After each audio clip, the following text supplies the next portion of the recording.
السلام علیکم، welcome back to my channel, please subscribe to my channel. حضرت Ali نے فرمایا، جب تم آزمائش سے گزر کر اللہ کی رضا میں راضی ہونا سیکھ لیتے ہو تب اللہ تمہاری ہی چاہت مکمل کرنے کے لیے راضی ہو جاتا ہے۔ جو شخص اپنی تکلیف کو 3 دن تک لوگوں سے پوشیدہ رکھے اور اپنی تکلیف کی شکایت صرف اپنے اللہ سے کرے تو اللہ پر اس کا حق یہ ہے کہ اس سے تندرستی دے۔ جب اللہ تعالیٰ چاہتا ہے کہ کسی بندے سے دوستی کرے تو اس کی زبان پر اپنا ذکر اور دل پر اپنی فکر کے دروازے کھول دیتا ہے۔ وقت کبھی لوٹ کر نہیں آتا۔ وقت سمندر میں گرا ہوا وہ موتی ہے جس کا دوبارہ ملنا ناممکن ہے۔ دھوکہ دینے کے 1000 طریقے ہیں، لیکن سب سے گھٹیا طریقہ محبت اور ہمدردی کا دکھاوا کرنا ہے۔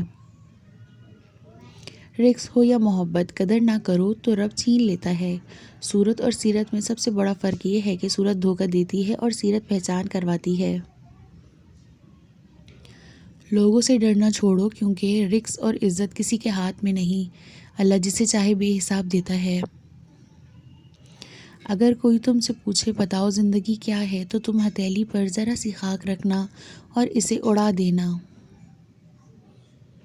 نماز کو مت چھوڑو، بے شک نماز ساتھ دیتی ہے دنیا سے قبر تک، قبر سے حشر تک اور حشر سے جنت تک۔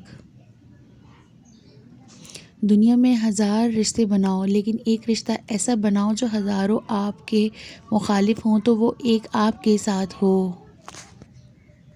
حضرت علی رضی اللہ تعالیٰ عنہ سے پوچھا گیا، انسان کب برا بنتا ہے؟ فرمایا، جب وہ اپنے آپ کو دوسروں سے بہتر سمجھنے لگے۔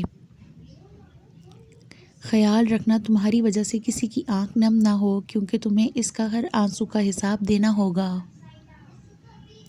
پریشانی خاموش رہنے سے کم، صبر کرنے سے ختم اور شکر کرنے سے خوشی میں بدل جاتی ہے۔ کسی کے دل میں محبت پیدا کر کے اسے چھوڑ دینا اسے قتل کر دینے کے برابر ہے۔ انسان اپنی توہین تو معاف کر سکتا ہے مگر کبھی بھول نہیں سکتا۔ کسی کو تم دل سے چاہو اور وہ تمہاری قدر نہ کرے تو یہ اس کی بد نصیبی ہے، تمہاری نہیں۔ 3 چیزیں ایمان کو تباہ کر دیتی ہیں: امیروں کی محفل، عورتوں کی صحبت اور جاہلوں سے بحث۔ اللہ کی رضا کے سامنے دنیا کی نہیں چلتی، جب وہ کہے گا ہو جا، بے شک سب ہو جائے گا۔ تکلیف میں ہمیشہ صبر سے کام لیا کرو، کیونکہ سونے کو آگ سے آزمایا جاتا ہے اور مومن کو تکلیف سے۔ جو انسان ہر طرح کے لوگوں کی رائے قبول کرتا ہے اسے غلطی اور جھوٹ کی جال کی سمجھ ہوتی ہے۔ اپنی تربیت کی ذمہ داری خود اٹھاؤ اور روح کی ان کو عادتوں سے آزاد کرو جس میں وہ گرفتار ہیں۔ جسمانی رشتے مختصر زندگی تک محدود ہوتے ہیں، آخرت میں ہم ان کے ساتھ ہوں گے جن سے روحانی محبت ہوگی۔ انسان اتنا بزدل ہے کہ سوتے ہوئے خواب میں بھی ڈر جاتا ہے، اور بے وقوف اتنا ہے کہ جاگتے ہوئے اللہ پاک سے نہیں ڈرتا۔ دنیا میں صرف ایک محبت ایسی ہے جس کو دیکھ کر اللہ تعالیٰ خوش ہوتا ہے، وہ بیوی کی خاوند سے اور خاوند کی بیوی سے محبت ہے۔ کسی کے برے کہنے سے اسے نہ ہم برے ہو جاتے ہیں اور نہ اچھے۔